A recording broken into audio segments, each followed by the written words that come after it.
તો ગોંડલ તાલુકાના ગ્રામ્ય વિસ્તારોમાં પણ કમોસમી વરસાદ પડ્યો છે। ત્રાકુડા, અનીડા, ઉમવાડા અને કોલીથડ ગામમાં વરસાદ નોંધાયો છે। હડમતાળા, વેજા સહિતના ગામમાં પણ કમોસમી વરસાદ પડ્યો છે। આ કમોસમી વરસાદથી ખેડૂતોમાં ચિંતાનો માહોલ છવાયો છે। કમોસમી વરસાદને કારણે ધરતીપુત્રોમાં ચિંતા છે। પાક પલળી જવાને કારણે મોટું નુકસાન થવાની ભીતિ ખેડૂતોને સતાવી રહી છે। ત્યારે કમોસમી વરસાદને કારણે વાતાવરણમાં ઠંડક પ્રસરી છે।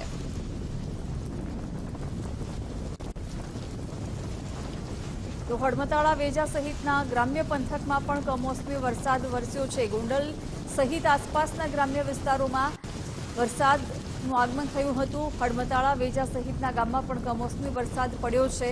જો કે આ કમોસમી વરસાદને કારણે ખેડૂતોની ચિંતામાં વધારો થયો છે। ઉનાળુ પાકને ભારે નુકસાન થવાની ભીતિ ખેડૂતોમાં જોવા મળી રહી છે।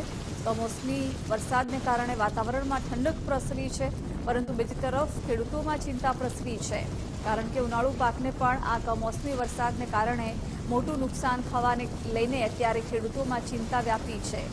સૌરાષ્ટ્રમાં હજુ પણ આગામી દિવસોમાં વરસાદની આગાહી વ્યક્ત કરવામાં આવી છે। કમોસમી વરસાદ હજુ પણ રહી શકે છે। આજે પણ ગ્રામ્ય પંથકમાં વરસાદ નોંધાયો છે। કમોસમી વરસાદને કારણે ખેડૂતોની ચિંતામાં વધારો થયો છે। ગોંડલ સહિત આસપાસના ગ્રામ્ય વિસ્તારમાં પણ કમોસમી વરસાદ પડ્યો છે। ભારે પવન ફૂંકાવાની સાથે વરસાદ વરસ્યો હતો।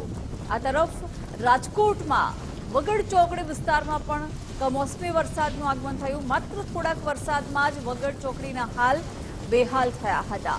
વગડ ચોકડી પાસે કાદવ કીચડમાં એક કાર ફસાઈ ગઈ હતી અને 1 કિલોમીટર સુધી ટ્રાફિક જામના દ્રશ્યો પણ સર્જાયા હતા।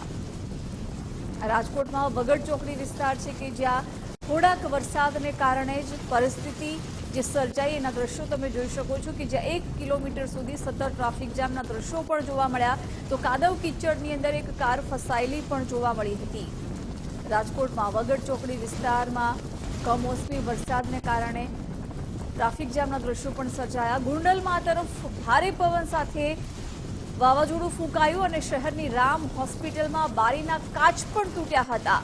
સોરઠિયા ગુર્જર સુથાર જ્ઞાતિની વાડીના બારીના કાચ પણ આ તેજ પવનને કારણે તૂટ્યા છે। લોકો સલામત સ્થળે ખસી જતા મોટી જાનહાનિ ટળી હતી। ભારે પવનને કારણે અનેક જગ્યાએ વૃક્ષો પણ ધરાશાયી થયા હતા। પવનની ગતિ વધારે હોવાને કારણે જાણે આ વાવાઝોડું ફૂંકાયું હોય તે પ્રમાણે અનેક વૃક્ષો ધરાશાયી થયા હતા। આ તરફ રાજકોટ શહેરની વાત કરીએ તો કમોસમી વરસાદ અહીં વરસ્યો। વાવાઝોડા જેવું દ્રશ્યો અહીં પણ સર્જાયા હતા। રેસકોર્સ રિંગ રોડ ખાતે એક મહાકાય હોર્ડિંગ ધરાશાયી થયું હતું।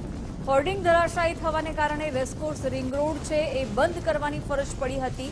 જો કે સદનસીબે આમાં કોઈ જાનહાનિ સર્જાઈ નથી, પરંતુ એક રિક્ષામાં સામાન્ય નુકસાન પહોંચ્યું છે। હોર્ડિંગ ધરાશાયી થયું છે, પરંતુ સદનસીબે ત્યાં કોઈ હાજર ન હોવાને કારણે આ મોટું નુકસાન ટળ્યું છે। અનેક વિસ્તારોમાં ભારે પવન ફૂંકાયો હતો, જેને કારણે રેસકોર્સ રિંગ રોડ ખાતે આ મહાકાય એક હોર્ડિંગ ધરાશાયી થયું હતું। એક રિક્ષામાં આમાં સામાન્ય ઈજા પહોંચી છે। રાજકોટ શહેરમાં બપોર સુધી અસહ્ય બફારા બાદ બપોર બાદ વાતાવરણમાં પલટો આવ્યો છે। રાજકોટ શહેરના અનેક વિસ્તારોમાં વરસાદ જોવા મળ્યો હતો। બીજી બાજુ રાજકોટના અનેક વિસ્તારોમાં વાવાઝોડા જેવો પવન છે તે જોવા મળ્યો છે અને ભારે પવનને લીધે અનેક જગ્યાએ વૃક્ષો ધરાશાયી થયા હોય એ પ્રકારની પરિસ્થિતિ જોવા મળી છે। તો અનેક જગ્યાએ હોર્ડિંગ્સ અને બેનર છે તે પડી ગયા હોય એવી પરિસ્થિતિ છે। અત્યારે હું આપને રાજકોટના રેસકોર્સ રિંગ રોડ ખાતેના દ્રશ્યો બતાવી રહ્યો છું કે જ્યાં એક મહાકાય જે હોર્ડિંગ છે તે ધરાશાયી થઈ ચૂક્યું છે અને એના લીધે અહીંયાનો જે અવર જવર છે તે બંધ થઈ ચૂકી છે। અત્યારે પોલીસ દ્વારા જે રસ્તો છે તે પણ બંધ કરી દેવામાં આવ્યો છે।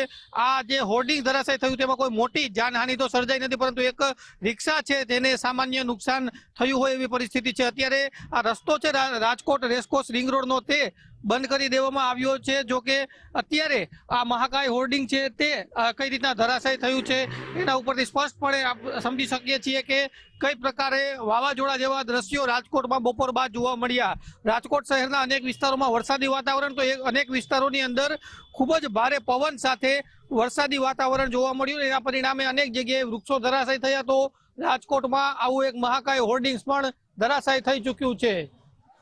કેમેરા પર્સન દેવજી રંગાડિયા સાથે ગૌતમ બેડા, ગુજરાત ફર્સ્ટ, રાજકોટ।